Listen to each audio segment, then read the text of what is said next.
Welcome everyone. We are dealing with chapter 1 of history class 10. Second part ये video का है। हम बात करते हैं बहुत ही इम्पोर्टेंट पर्सन नेपोलियन के बारे में। नेपोलियन बोनापार्टे, जिनका टाइम सेशन था जो बुक के हिसाब से उनकी रूलिंग के पार्ट में है 1799 टू 1815।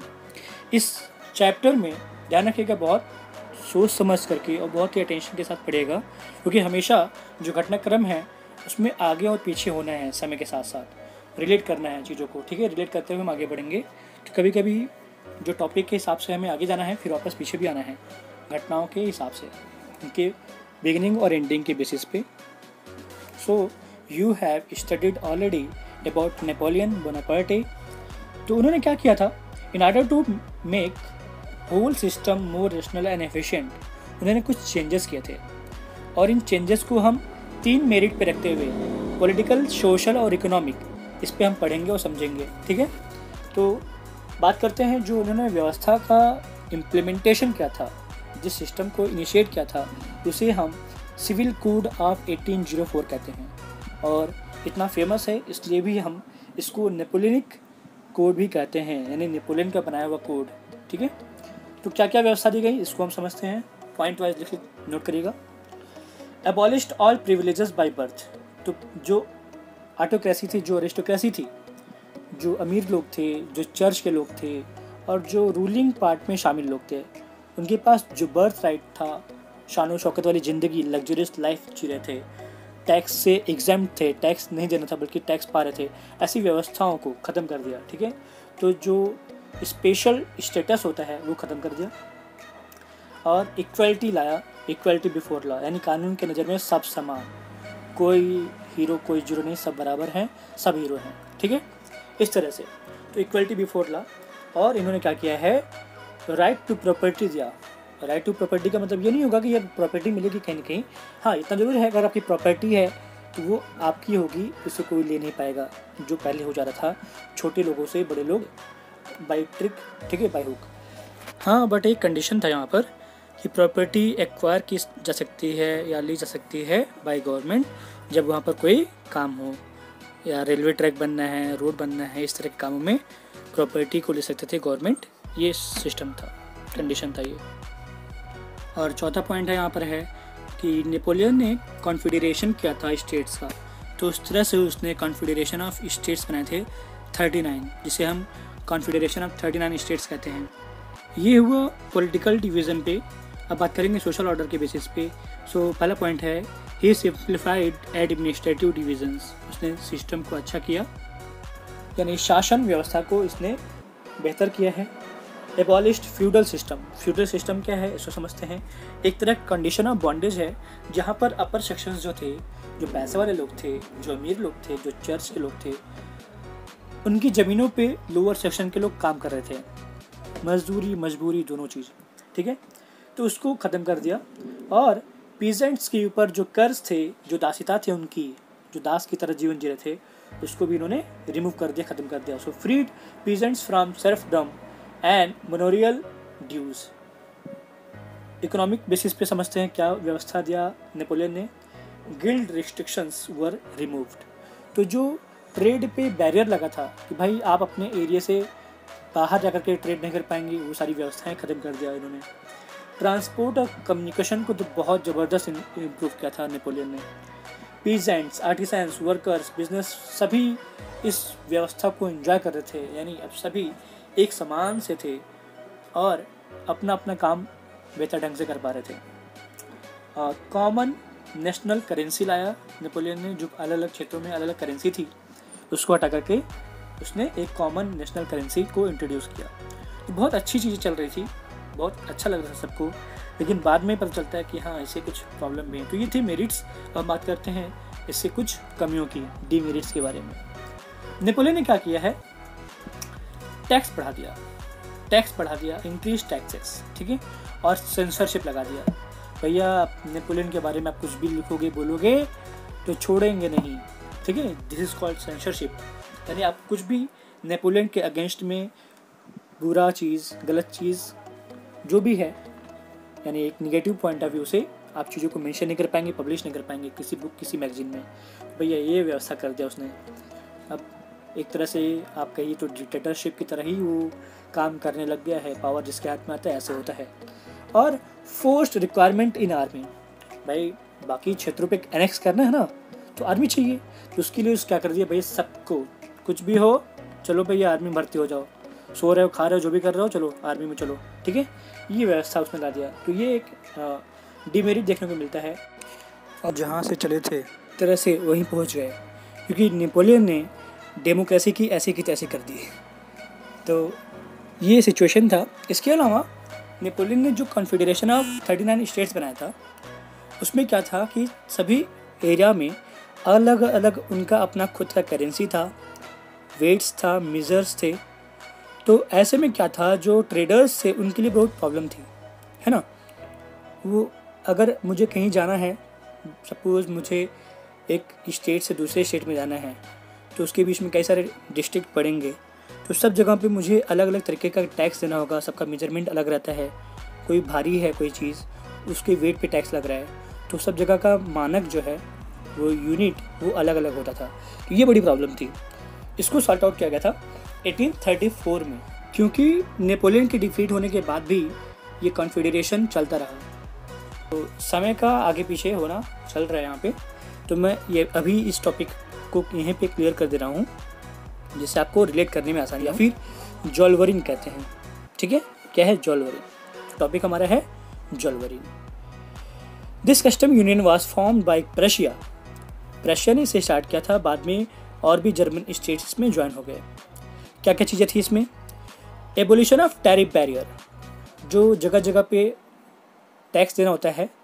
जैसे आप कार से कहीं जाते हैं तो आपको टोल टैक्स देना पड़ता है अलग अलग हाईवेज पे, अलग अलग स्टेट के डिस्ट्रिक्ट में पहुंचने पे। वो सिचुएशन यहाँ पर ख़त्म कर दिया इन्होंने। दूसरा क्या कंडीशन रखा है, मतलब जो सिस्टम इस जॉल्वरिन में रखा गया कस्टम यूनियन में, reduce the number of currencies. तो आप सोचिए कि अलग अलग राज्य हैं, उनकी अपनी अपनी करेंसी है। तो इस व्यवस्था के तहत जॉल्वरिन कस्टम यूनियन के तहत क्या हुआ, 32 करेंसीज को रिड्यूस करके 2 करेंसीज कर दिया गया। तीसरा पॉइंट है creation of network of railway. Railway की स्थापना की गई, रेलवे ट्रैक्स बनाए गए जिससे जो ट्रांसपोर्टेशन है उसकी मोबिलिटी इजीली हो पाए, ठीक है। और कहीं ना कहीं ये इकोनॉमी को हार्नेस करेगा और ऐसे में एक नेशनल यूनिफिकेशन का भी काम करेगा इन बैकग्राउंड। ये है पूरा पॉइंट। सो अब अगला टॉपिक हमारा है the making of nationalism in Europe. तो अब हम बात करेंगे मिड 18th सेंचुरी की। मैंने आपको पहले बताया था घटनाक्रम जैसा होगा, इवेंट जैसा सा हुआ है घटना, उसके हिसाब से आगे पीछे होना है टाइम के बेसिस पे। So we are now dealing with mid 18th century. क्या व्यवस्था थी उस समय? तो आप सभी जानते हैं, इस चैप्टर के बाद ये समझ में आता भी है कि मिड 18th सेंचुरी तक कोई भी नेशन स्टेट नहीं थे जहाँ पर कॉमन चीज़ें हों, ठीक है, कॉमननेस, एक आइडेंटिटी हो, एक कम्युनिटी हो अपनी, वो व्यवस्था नहीं थी। क्योंकि जहाँ पर ऑटोक्रेटिक मोनार्की होगी, जहाँ पर अलग अलग डाइवर्स पीपल रहेंगे, वहाँ पर कलेक्टिव आइडेंटिटी की बात, एक टाइप की कम्युनिटी की बात पॉसिबल नहीं है। और ऐसे डिफरेंसेस में such differences did not easily promote a sense of political unity. Okay, तो सोशल ऑर्डर की बात करते हैं हम यहाँ पर। 1750 के दौर में कैसा व्यवस्था था सामाजिक ताना बाना यूरोप में? तो यहाँ पर हम 3 ग्रुप को देखेंगे।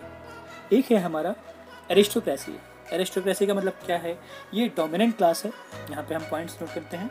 ये डोमिनेंट क्लास था, प्रभुत्व था इनका, भाई पैसे वाले थे, ज़मीन की पास थी तो कहीं ना कहीं पावर था इनके हाथ में। और ये कॉमन वे ऑफ लाइफ था इनका। अपने बहुत सारे हिंदी मूवीज़ देखी हैं जहाँ पैसे वाले का रुतबा ही अलग होता है और अपनी क्लास होती है, और इनकी फ्रेंडशिप भी अपने क्लास के लोगों से ही अच्छी लगती है इनको, अपने से लोअर में नहीं।